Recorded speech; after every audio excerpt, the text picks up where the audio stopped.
ये गैर जिम्मेदारी की वजह से है, किसी की तवज्जो नहीं है, किसी का ध्यान नहीं है इधर।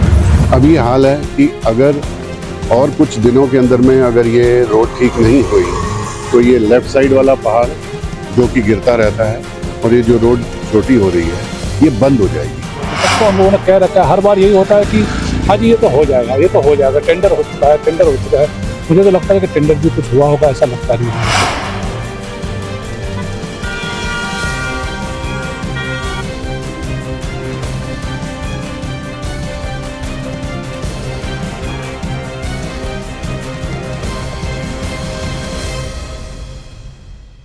प्रदेश आज दैवीय आपदाओं की जद में है और ऐसे में लोगों की जान किस कदर जोखिमों से भरी है, किसी से छुपा नहीं है। पहाड़ों पर हालात ऐसे हैं कि कब मौत सर पर बरस पड़े कुछ कह नहीं सकते।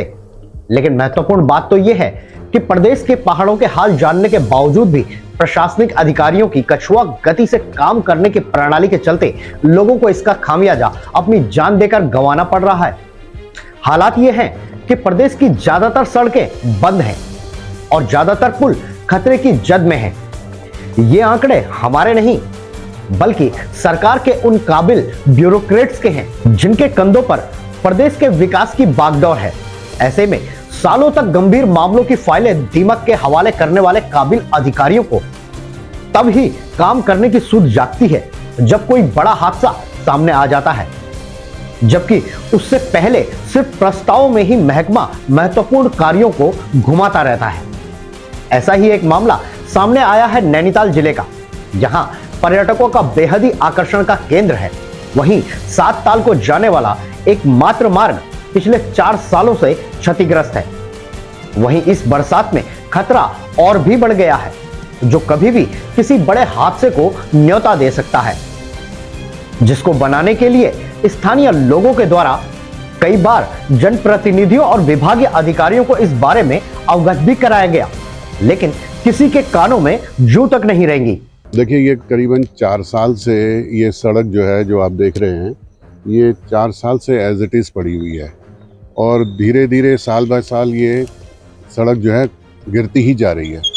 ये इकलौती सड़क है जो कि मेहरा गांव और 7 ताल जो लेक है, जो टूरिस्ट एरिया है, उसको कनेक्ट करती है। हम लोग यहाँ रहते हैं और काफ़ी टाइम से हम प्रशासन से और हर उस जगह के ऊपर में जहाँ पे कि जो हमें बताया गया कि यहाँ पे आप कंप्लेंट कीजिए, यहाँ एप्लीकेशन दीजिए, वो हम सब कर चुके हैं। लेकिन लोग आते हैं, पीडब्ल्यूडी से कुछ लोग आए, यहाँ से डीएम ऑफिस में भी हमने इसमें उनको भी कंप्लेंट करी, लेकिन आज 4 साल हो गए हैं इसको, अभी तक किसी ने इसकी तरफ कोई ध्यान नहीं दिया।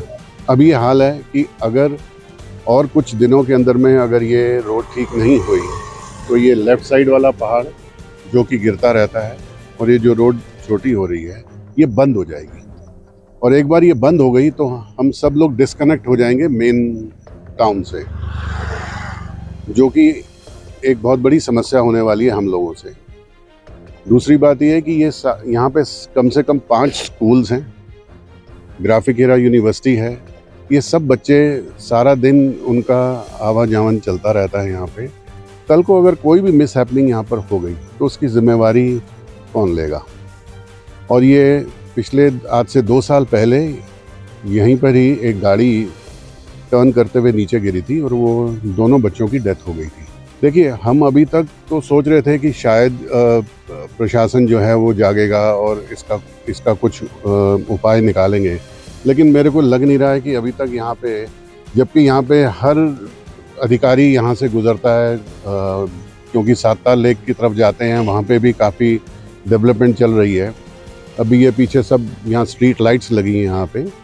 तो अगर अब कुछ नहीं होता है तो हमारे को, और हम विवश हो जाएंगे, फिर अगले कुछ समय के बाद में हमारे को यहाँ एक धरना प्रदर्शन करना पड़ेगा। वहीं 2022 में विभाग ने किसी तरह से प्रस्ताव बनाया और शासन को भेज दिया, लेकिन आज तक उसका कोई जवाब विभाग को पलटकर नहीं मिला।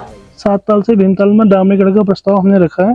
इसके लिए हमने केंद्रीय सड़क निधि के अंतर्गत शासन से प्राप्त निर्देशों के अनुसार में आगम बनाकर शासन में प्रेषित कर देंगे। स्वीकृति उपरांत ही कार्य कराया जाना प्रस्तावित है। सबसे पहले तो हम लोग यहाँ से आने जाने की परेशानी हम लोग को होती है, रास्ता हमेशा बारिश में ये बंद हो जाता है, कभी मलबा गिर जाता है, कभी पेड़ गिर जाता है और बड़ी गाड़ियाँ आती हैं, उनको भी परेशानी होती है। और हम लोग को रोज़मर्रा की ज़िंदगी जीने के लिए हम लोग को मेरा गाँव तक जाना होता है, कम से कम भीमताल भवाली तो दूर की बात है।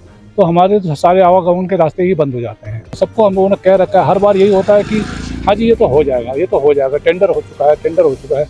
मुझे तो लगता है कि टेंडर भी कुछ हुआ होगा, ऐसा लगता नहीं मुझे तो।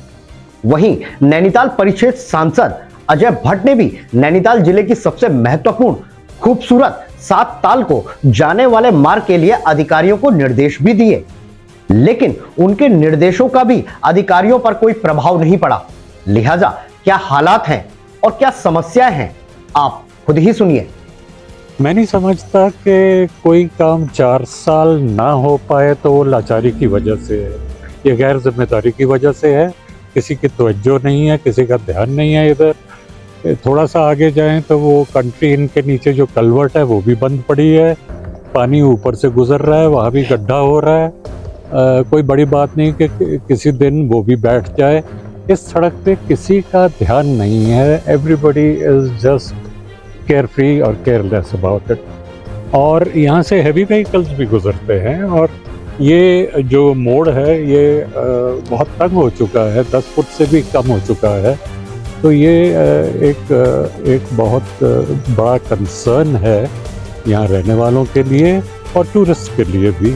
सर G20 का जहाँ पे काम होता है वहाँ पे तो सड़कें शीशे की तरह हो जाती हैं। इस साल ये मैं 10 साल से यहाँ रह रहा हूँ, ये पहला सीज़न है जब भवाली से लेके भीमताल की सड़कों की रिपेयर नहीं हुई। आई वॉश हुआ है, सिर्फ गड्ढों में बजरी और सीमेंट भी नहीं, मिट्टी डाली गई, अभी भी डाली जा रही, मैंने कल भी देखा है, जो एक बारिश में बह जाती है। पहले यहाँ प्रॉपर कार्पेटिंग होती थी सीज़न से पहले, इस साल वो भी नहीं हुई। तो इस तरफ ध्यान बहुत कम है। 4 सालों का ये संघर्ष अभी भी जारी है। यही स्थानीय लोगों की अगर माने तो यहाँ पर उन्होंने कई बार प्रशासन को इसके लिए ज्ञापन भी प्रेषित किया, लेकिन सरकारी नुमाइंदों ने शायद ही कभी इस ओर ध्यान दिया हो। दूसरा आपको एक बात और हम यहाँ पर बताएं कि यहाँ पर जो शिक्षा का मंदिर है, एक डीम्ड यूनिवर्सिटी यहाँ पर है, उसके भी छात्रों की आवाजाही यहीं से होती है। उनका भी आवागमन बंद हो जाता है जब बरसात के समय ये मार्ग बंद हो जाता है। लेकिन उसके बावजूद भी क्या वजह है कि इन लोगों की सुनवाई नहीं हो पा रही है? क्या अधिकारी अभी भी कुंभकर्णीय नींद में सोए हुए हैं? देखना होगा कि आखिर अधिकारियों की नींद कब खुलती है। कैमरामैन वीरू गाइन के साथ योगेश शैली, आवाज 24।